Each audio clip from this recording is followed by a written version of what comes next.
Një fshat politik duket se po fryn brenda Partisë Demokratike që nuk dihet nëse do të arrijë të shndërrohet në erë e aq më pak në furtunë simbolike mes demokratëve që numërojnë 12 vite në opozitë. Një tryezë e pazakontë që zgjati rreth 3 orë mblodhi të ejtën në një ambient privat në Tiranë, një grup me figurat nga më të votuarit të Partisë Demokratike në zgjedhjet e 11 majit. Por edhe të tjerë që nuk e gjetën veten në lista edhe pse demokratët donin t'i kishin përfaqësues nga procesi primareve.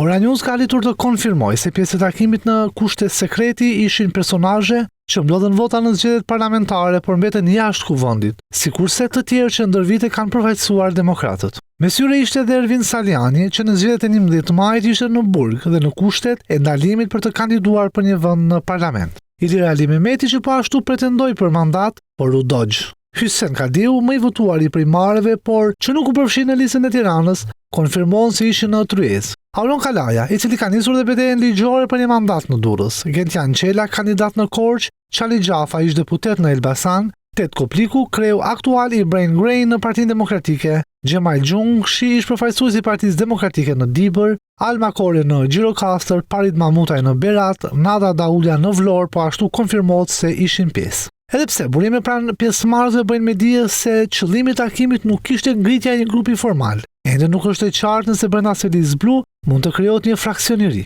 Diskutimet sipas burimeve u përqendruan në nevojën për të rikthyer ADN-n fituese të Partisë Demokratike përmes hapjes së partisë, meritokracisë dhe përfshirjes më të madhe të atyre që kanë marrë mbështetje reale në terren.